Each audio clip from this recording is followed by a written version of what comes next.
بسم اللہ الرحمن الرحیم ولا یعقص شعرہ، اور نہ معقوس کرے اپنے بالوں کو۔ معقوس کسے کہتے ہیں خود ہی بتا رہے ہیں، وہ ان یجمع شعرہ، کہ وہ یہ ہے کہ جمع کرے اپنے بالوں کو اپنی پیشانی پر، ویشدہ بخیط، اور اس کو باندھ دے کسی دھاگے سے، ربڑ وبڑ سے، سمجھا، چھوٹی موٹی کر کے، یا جوڑا وغیرہ بنا کے کوئی طریقہ ہو، اس کو پیشانی کہتے ہیں، ٹھیک ہے۔ او بھی سمغن، یا کسی گوند سے، لیے تلبد، تاکہ وہ چپک جائیں۔ فقد روی، بس تاکہ روایت کیا گیا کہ بشک نبی پاک صلی اللہ علیہ وسلم نے منع فرمایا کہ نماز پڑھے آدمی اس حال میں کہ وہ معقوس ہو، سمجھا۔ ولا یکف ثوب، اور نہ سمیٹے اپنے کپڑوں کو۔ کاٹن پہنا ہوا ہے، کپڑے سنبھال رہا ہے، ادھر سے اوپر کر رہا ہے، آگے سے مثال دو جیسے کرتے ہیں، لأنہ نوع تجبر، کیونکہ ایک قسم کا تکبر ہے، اور نماز میں تکبر نہیں کرنا، ویسے بھی تکبر نہیں کرنا۔ ولا یسدل ثوب، اور نہ اپنے کپڑے کا سدل کرے۔ سدل کسے کہتے ہیں؟ لأنہ علیہ السلام، کیونکہ حضور صلی اللہ علیہ وسلم نے منع فرمایا سدل سے۔ اب سدل کی خود ہی تعریف بتا رہے ہیں کہ سدل کیا ہے، وہو ان یجعل ثوب علی رأسہ، وہ یہ ہے کہ اپنا کپڑا سر پہ رکھے، ٹھیک ہے، وکتفیہ، اور کندھوں پہ رکھے، ثم یرسل اطرافہ من جوانبہ، پھر اس کے اطراف کو دونوں جانب سے چھوڑ دے، جس طرح سر پہ بال کاری کرتے ہیں اور سیدھا چھوڑا ہوتا ہے نا، یا کندھے پہ رکھ کے پھر کپڑا رومال کو، سمجھے نا، جیسے آپ کا رومال ہے نا، آپ دونوں سائڈیں سیدھی رکھو، ہاں یہ بس یہ سدل ہے، یہ مکروہ ہے۔ ولا یاکل ولا یشرب، اور نہ کھائے اور نہ پیے، لأنہ لیس من اعمال الصلاۃ، کیونکہ وہ نماز کے اعمال میں سے نہیں ہے، نماز میں کھانا پینا صحیح نہیں ہے۔ فإن أكل أو شرب، بس اگر کھایا یا پیا عامداً جان بوجھ کے، او ناسیا یا بھول کے، فسدت الصلاۃ، اس کی نماز کیا ہو جائے گی؟ فاسد۔ لأنہ عمل کثیر، کیونکہ یہ عمل کثیر ہے، وحالت الصلاۃ مذکرۃ، اور نماز کی حالت جو ہے وہ یاد دلانے والی ہے۔ نماز کی ایک خاص کیفیت ہوتی ہے، اس میں کھانا پینا بھول کر ہو ہی نہیں سکتا، مشکل ہے نا۔ ہاں یہ ہو سکتا ہے کوئی نسوار لگا کے نماز شروع کر دے۔ ہاں ایک بندے نے، ایک لڑکا تھا، اس نے ایسا کیا تھا، تھوڑا پھر بعد میں یاد آیا۔ ولا باس بأن یکون مقام الامام فی المسجد، اور کوئی حرج نہیں کہ امام کے کھڑے ہونے کی جگہ مسجد میں ہو، وسجودہ فی الطاق، اور اس کے سجدے جو ہے وہ محراب میں، کس میں؟ محراب میں سجدہ کرے، لیکن کھڑا جو ہے محراب کی جو انتہا ہے نا اس سے پیچھے کھڑا ہو، اس میں احتیاط کرنی چاہیے۔ کافی جگہ پہ جو ہے محراب کے اندر امام کھڑا ہو جاتا ہے۔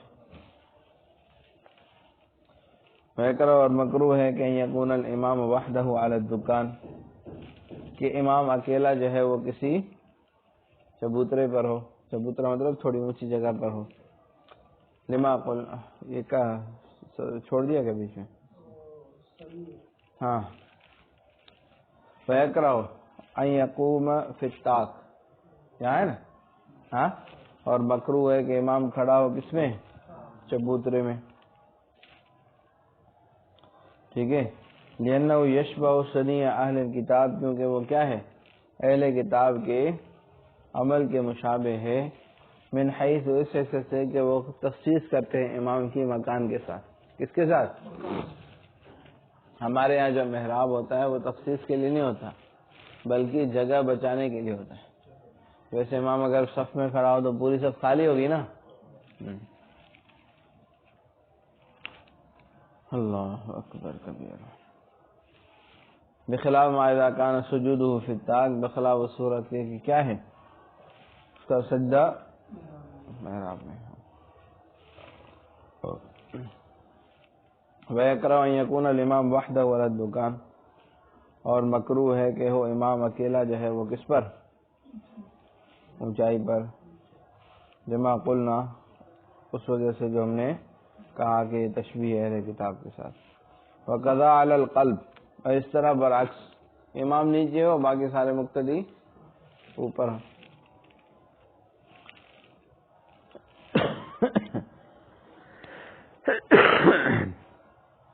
فی ظاہر روایت میں لأنہ ازدراء بالامام، کیونکہ اس میں تحقیر ہے امام کی، امام نیچے باقی سب اوپر.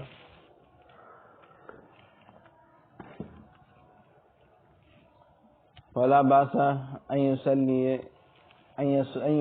الى ظهر رجل قاعد يتحدث، اور کوئی حرج نہیں کہ وہ نماز پڑھے کسی بیٹھے ہوئے آدمی کی پیٹھ کی طرف. وہ بیٹھا ہوا ہے باتیں کر رہا ہے، ٹھیک ہے، آگے منہ ہے اس کا اور یہ اس کے پیچھے نماز جائز ہے. سمجھا؟ یہ تحدث جو باتیں کر رہا ہے، پڑھنے والا بھی نہیں، باتیں کرنے والا جائز. کیونکہ حضرت ابن عمر رضی اللہ تعالیٰ عنہما ربما بسا اوقات جو ہے وہ سترہ بناتے تھے نافے کا. اپنے بیٹے نافے کو کہتے تھے تم آگے منہ کر کے بیٹھ جاؤ، میں نماز پڑھتا ہوں، تاکہ وہ آگے سے گزرے تو اس کو گناہ نہ ہو. پھر بعض اسواری ہی اپنے بعض سفروں میں. آئی بات سمجھ میں؟ ولا باس بان یصلی، اور کوئی حرج نہیں کہ وہ نماز پڑھے وبین یدیہ مصحف، اور اس کے سامنے جو ہے وہ کوئی صحیفہ یعنی قرآن مجید کا معلق لٹکا ہوا ہے. لٹکا ہوا مطلب پنگوڑا وغیرہ بنا دے نا، اس سے مراد یہ ہے کہ وہ جھولے میں رکھا ہوا ہے. اب ایسے لٹکا تو دھاگے سے یا رسی سے لٹکا ہوا ہے تو بے ادبی ہے نا. اب سیف و معلق یا کیا ہے، تلوار لٹکی ہوئی ہے. لأنہما لا یعبدان، کیونکہ ان کی عبادت نہیں کی جاتی. اب اعتبار ہی یثبت الکراہہ، اور عبادت کے اعتبار سے ہی کہ جو چیز کی عبادت کی جائے اس سے ہی کراہت ثابت ہوتی ہے، وہ آگے ہو تو مکروہ ہوگا. آئی بات سمجھ میں؟ چلو بھائی، صلی اللہ تعالی علی حبیبہ سیدنا محمد وعلی آلہ وصحبہ اجمعین برحمتک یا ارحم الراحمین.